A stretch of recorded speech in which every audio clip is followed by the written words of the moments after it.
गणेश चतुर्थी व्रत की द्वितीय कथा आपको विभिन्न प्रकार की कहानियां समय समय पर लाते रहते हैं, जो बच्चों के साथ साथ बड़ों के लिए भी ज्ञानवर्धक होती है। यहाँ आपको देवताओं की कहानी, अनसुलझे रहस्य और भी कई कहानियां सुनने को मिलती है। इस कहानी को पूरा सुने। गणेश चतुर्थी व्रत की द्वितीय कथा। श्री गणेश चतुर्थी व्रत की एक और पौराणिक कथा के अनुसार एक बार सभी देवता एक विपदा में उलझे थे, जिसके निवारण के लिए वे सभी देवता भगवान शिव के निकट आए। उस समय शिव जी के दोनों सुपुत्र बैठे थे।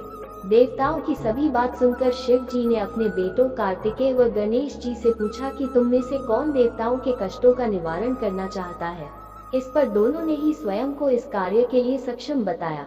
इस पर भगवान शिव ने दोनों की परीक्षा लेते हुए कहा कि तुम दोनों में से जो सबसे पहले पृथ्वी की परिक्रमा करके आएगा, वही देवताओं की मदद करने जाएगा। भगवान शिव के ऐसा कहने पर कार्तिकेय बिना समय गवाए अपने वाहन मोर पर बैठकर पृथ्वी की परिक्रमा के लिए निकल जाते हैं, और गणेश जी इस सोच में पड़ गए कि वह चूहे की सवारी करके ऐसा कार्य करने में तो इस कार्य में उन्हें बहुत समय लग जाएगा। तभी उन्होंने अपनी सोच समझ से एक उपाय सूझा। गणेश अपने स्थान से उठे और अपने माता पिता की 7 बार परिक्रमा करके उनके समीप आकर बैठ गए। कुछ समय के बाद कार्तिकेय भी परिक्रमा करके लौट आए और स्वयं को विजेता बताने लगे। तब शिव जी ने श्री गणेश से पृथ्वी की परिक्रमा न करने का कारण पूछा। तब गणेश ने कहा, माता पिता के चरणों में ही समस्त लोक समाया है।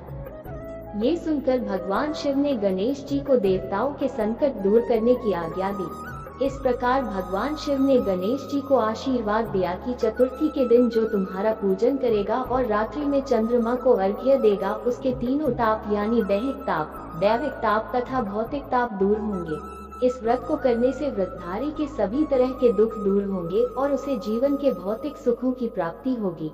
चारों तरफ से मनुष्य की सुख समृद्धि में वृद्धि बढ़ेगी। पुत्र पौत्रादि, धन ऐश्वर्य की कमी नहीं रहेगी।